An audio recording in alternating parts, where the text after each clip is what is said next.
So I'm here today with Polly Hart. Polly is a musician, poet, artist, dancer, and pretty much all-around crazy guy. Polly, how you doing today?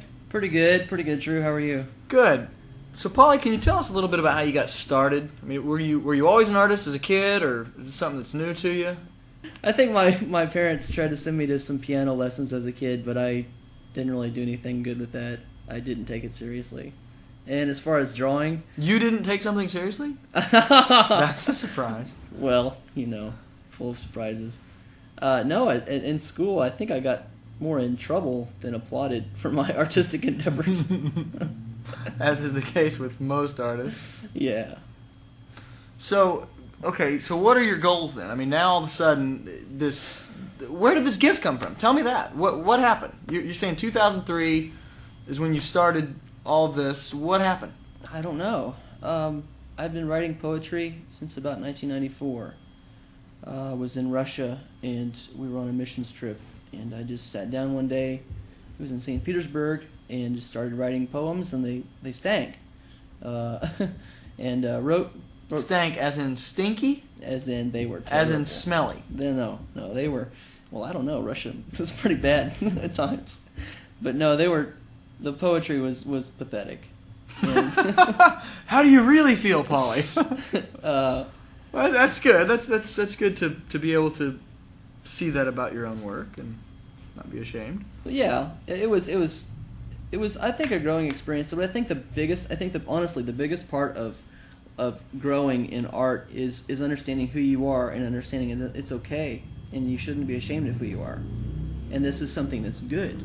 For years growing up, I was told to put that away or not do that right now. Or right. Just so it was like, oh, this is bad. This is a bad thing. And so I was never. And so once you get over the guilt and accept, this is part of me and this is okay. This is something that God made, and God made me beautiful, and God made me this way. Right. And so actually getting into that and saying, wow, okay, so if this is who I really am, then this is okay. So then where do I go from here? And just exploring and exploring and exploring. There's a lot of inner healing, I think, that goes on with a person when they actually accept how they were made. So the exploration into art. So it started with poetry. You say in like '94. Yeah, 93 or 94. And what was the next artistic expression you explored? Well, mostly it was writing. I did some stage work, a couple of concerts. We worked with lights and sound, and I've always been a big geek when it came to knowing how to run this and that and how to put this together and doing that. So that kind of technical aspect of the arts came in. But as far as music, I sang as a kid. As a matter of fact, at my youth group at church, Rich Mullins was our youth choir director, and he's a pastor. Oh, wow. Yeah. He's since passed away, but... Now, did he pass away, or is he just straight up dead? He's straight up dead. Okay. He got hit by a truck. Okay, yeah, because passed away, to me, getting hit by a truck, then that's... He's a pancake. He is actually... But he's living in heaven. I'm pretty confident I'm pretty confident about that, too. Not that I'm the judge, but seems like he'll be up there. I'm pretty sure. Okay, so you got into music. Sorry about that. That's you got okay. into music. So got into music. Hanging out with Rich Mullins. Yeah, and it was actually kind of looking at him and saying, well, he's really weird, and he's okay with that. And as a kid, I think just the strangeness factor of artists always lured me. Strangeness factor, and the ability to make up your own words. Yes, that's the caseism. Right, yo. Just looking around at the normality and the normalcy. Sorry, there's another made-up word.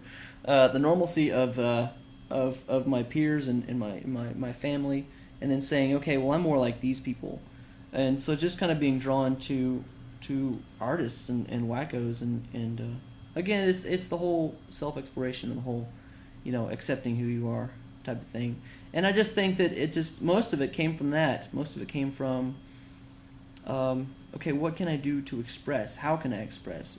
Are there more ways to express? Pottery wasn't for me. I needed something to make up, so I made up a venue, you know, I did some for a while. I threw like cement and moss, mixed it all together with paint, and threw it on a canvas. You know, Right? Yeah. how many people do that?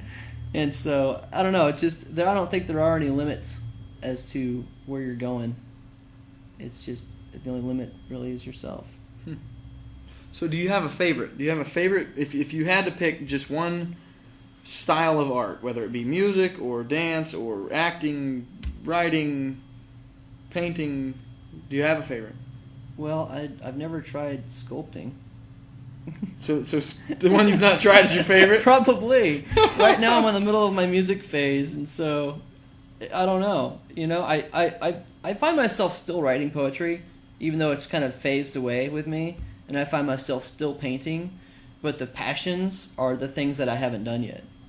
And I may never be good at any of them. I may never be qualified to teach anybody. I don't know, Polly. I've heard you sing and I've seen you act, Buster Brown. In my own opinion, I may never achieve to what I aspire.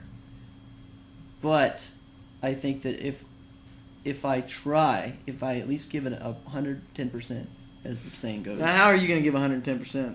I want. No, we're going to go into this right now. We're Okay. gonna get off the beaten path. What is? Come on, 110%. How are you going to do that? I know it's a saying, and it's a All right, saying we'll in our let you off culture. I don't know how to give 110%. But what I do know is that where your mind and your heart and your hands all collide, if your willpower is there to its maximum, that's 110%. Does that make sense? Good enough. I'll buy it. I'll buy it for now. I'll buy it for now. Well, what one piece of advice would you give the aspiring artist, or even the artist who's hiding within himself right now, that's afraid to come out, the girl who wants to draw or wants to sing but is too afraid to, or the boy who wants to dance or wants to act but is just held back by his own inhibitions? What one piece of advice would you give? If you're held back, that's a good question. It's a very deep question. I think the biggest thing, if you are putting something on paper or a 2D visual type of thing, if it's writing or painting or sculpting, then I think you need to do it in your own room, in your own closet, in your own bathroom, wherever you can find yourself alone. And then the next step, I think, is to do it in front of a mirror or read it to yourself, and then just kind of go from there. And don't be ashamed. I don't think there's anything to be ashamed of. Shame is not a pure thing. Shame is a twisted and a wicked envisioning from some demonic force. I don't like it. Doesn't sound like you like it. No, it's wrong. I think shame is terrible. So you're saying do it somewhere private for Yeah. no audience. Once you are comfortable with this, and this, when this comes out of you, it's not you, but it's part of you. It's part of what you've done. It's a creation. It's an invention of yours. So it somehow is part of your ethos, part of your persona. It's just splat. There it is on paper, right?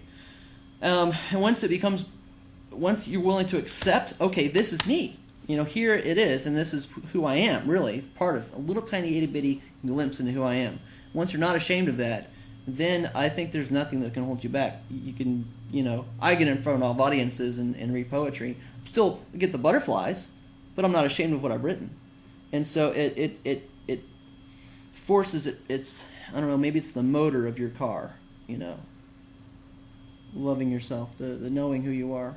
Yeah. Well, Polly, thanks a lot for coming on the show today. And you've got a piece you've prepared for us. You're going to sing and play the piano for us now. Mm-hmm. So we'll check that out right after this commercial. Okay.